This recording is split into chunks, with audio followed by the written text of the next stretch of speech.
What's going on, everybody? Nick here with the JA Gang, back at it again with another video for you guys. As every Jet fan knows, the Jets wrapped up the final preseason game yesterday against the Giants, where they did prevail. But with that game being concluded, now the Jets are on a fast track to Week 1 Monday Night Football against the Buffalo Bills.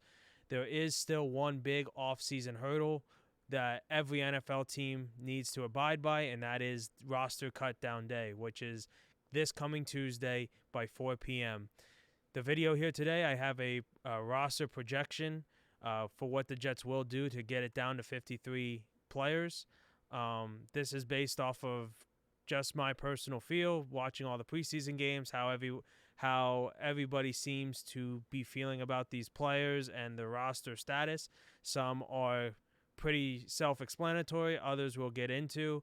But with that said, let's get into it. Before we get into it, though, I do want to preface, I don't know the full injury designation, so there could be a little bit of roster manipulation with injuries before the cutdown day, but this is just on pretty much everybody being healthy and what I think the Jets will do. So let's hop in to the 53 roster prediction here.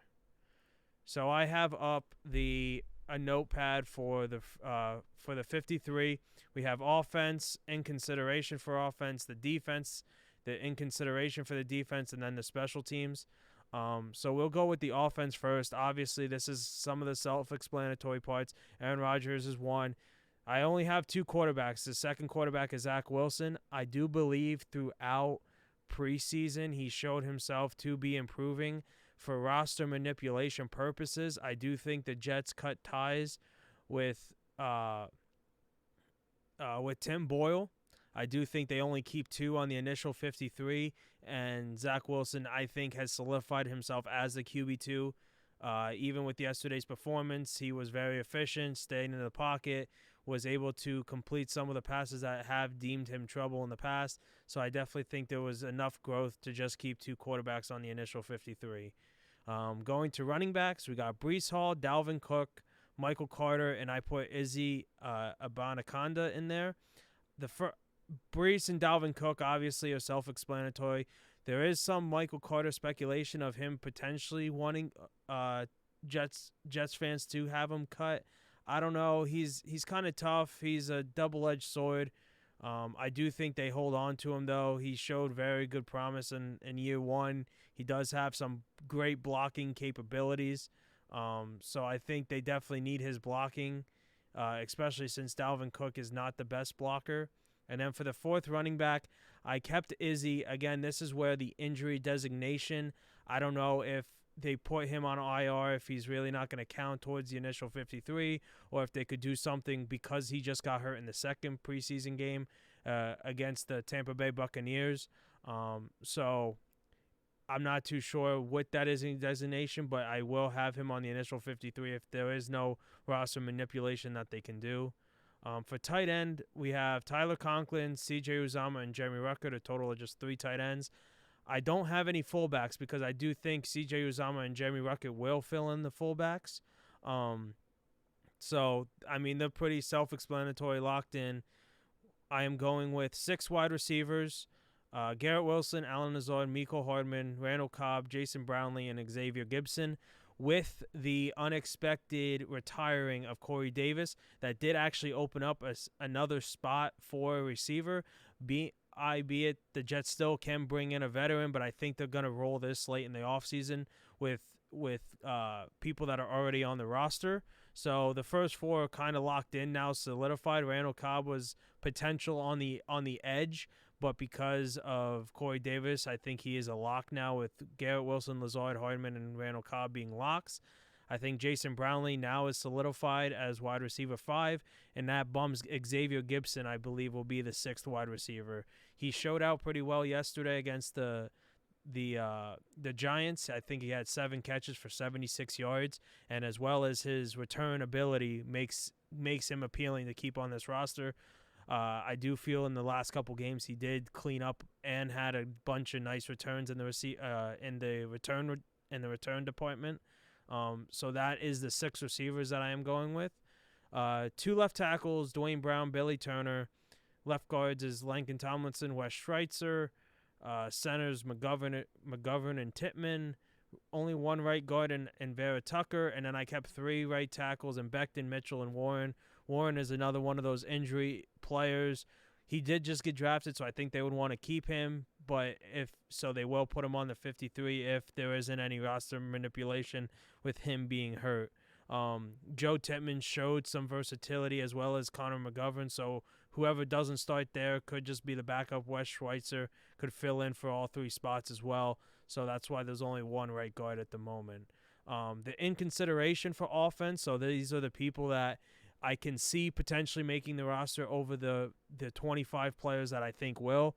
For one is Nick Barden. In the first team offense, he actually played quite a bit, so they actually might want to keep Nick Barden. But if that's the case, then I think they cut down one of the running backs, so that might mean Izzy is actually cut. Albeit if, let's say, Izzy has some roster flexibility because he's hurt, they can bring in Nick Barden as the 53. But I do think there is more important pieces that have to be on the 53 over Nick Barden. The other one is Zonovan Knight. You have to kind of make a choice of Zonovan Knight or Izzy. I feel like they go with the younger player that they just drafted. There is also speculation that Zonovan Knight could be over Michael Carter, but like I said, I think Michael Carter, for his blocking, stays on the roster. Tight end Zach Kuntz and tight end Kenny Yeboah. Pretty much Zach Kuntz is just an athletic freak. I think he has practice squad potential for sure. He was only a 7th-round pick, so we might be able to squeeze him onto the practice squad.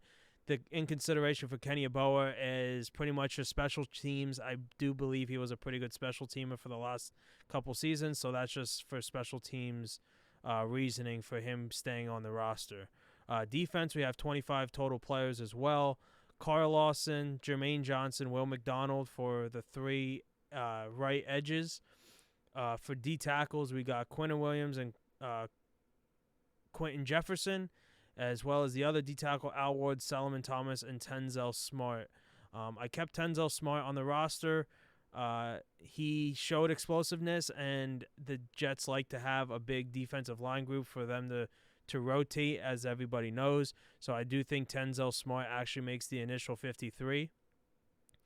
Moving on to the left ends, we got Franklin Myers, Michael Clemens, Bryce Huff, all kind of self-explanatory. Nothing to go too crazy into there. We got our linebackers here. I have them keeping 4 linebackers, Jamian Sherwood and Zaire Barnes. I think Zaire Barnes is a good special teamer. He just got drafted. I think they're going to keep him at all costs. C.J. Mosley and Quincy Williams. Pretty much Zaire Barnes could just kind of fill in what kind of backup they need. Sherwood could also fill in for Mosley, so I do think they only keep 4 linebackers. For the cornerbacks, we got Sauce Gardner, Bryce Hall, and Justin Hardy. Justin Hardy is pretty much just a special teamer, though. I do think they keep him for his elite special team play. But we'll see. It is tough to make a roster when you're just playing special teams. If you're not the three special teamers, it is tough just to make it as a gunner. But I do think Justin Hardy does stick on. We also have DJ Reed and Brandon Echols for the right cornerback spot. Brandon Echols had a pick 6 yesterday. I do feel like the other cornerbacks didn't do enough to DC Bryce Hall and Brandon Echols. But we'll see. And then the slot corner is obviously Michael Carter. So in total, we have 6 cornerbacks, pretty much 5 that are going to potentially play meaningful snaps on defense.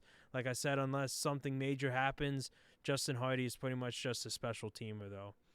Moving on to the safeties, I have them keeping 4 safeties, and Jordan Whitehead and Tony Adams as starters for strong and free safety, and then their backups, Ashton Davis for strong safety and Adrian Amos for free safety. I think Ashton Davis is the big takeaway here. He definitely solidified himself on this roster. The last 2 games, he seems to be improving every game. This and every practice, this training camp, I do feel like he might be finally getting into a groove, as well as he is a core special teamer. So for those reasons, I do think Ashton Davis does stay on this roster. In consideration department for the defense, we got Chaz Surratt, linebacker. He's an athletic. He's very athletic. As well as in Hard Knocks, you did see Robert Saleh kind of gushing over Chaz Surratt. So he is in consideration, especially for a special teamer. Same thing with Sherlius. I do think that the Jets could potentially keep 5 linebackers. And if they do, those are the 2 that I think are in the pecking order. I think Chaz Surratt 1, Sherlius 2. And then the other player in consideration is Bernard Converse. The Jets did just draft him. He is versatile, can play safety and corner, I believe. But I haven't seen or heard too much from him this preseason and training camp. I don't know if he's hurt, which, again, he could be one of those injury designation players that allow them to keep him. But I do think there's potential that he gets cut, actually.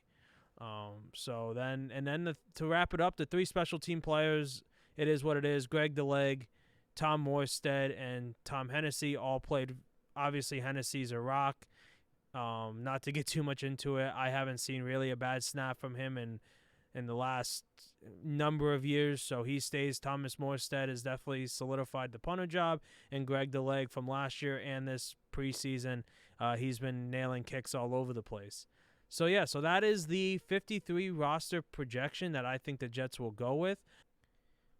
Okay, so I actually did bring up a website that has a depth chart simulator to allow you guys to kind of visualize where the 53-man roster prediction will line up. So they didn't have a starting slot wide receiver, but just know I do think Mecole Hardman and Randall Cobb will be your starting and backup slot receivers. It's pretty much self-explanatory stuff for offense. So this is kind of how I think the 53 would line up on the Jets depth chart. And then moving on to the defense, this is kind of how I think the defense will line up. It's the same thing as wide receiver. They didn't have a slot cornerback spot, so Michael Carter I have as the second string outside corner, but he will be the starting slot. And then pretty much that is the defense on how it will kind of line up. And then going to special teams, I just filled in Greg Zuerlein, Thomas Morstead, and Hennessy. Morstead is also the holder, so he could be put there. And then just keep in mind, with Xavier Gipson being kept in this 53 roster projection, I do think it's him and Mecole Hardman as 1-2. I don't know if they're going to use Mecole Hardman as a primary returner, which I think they might. But if Xavier Gipson showed enough, he might oversee it, and they just have Hardman as a backup in case Gipson gets hurt. But I do think it's Hardman and Gipson in whatever order for the punt returner and kick returner job. So, with that being said, that is my roster projection for the 53-man cut-down day that happens this Tuesday at 4 p.m. Stay tuned. Please like, comment, and subscribe. And also drop in the comments, do you think my list is kind of self-explanatory? Do you think I went too far left or right? Do you have other players in there that I took out? Just let me know down below. And I will see you in the next one. Peace.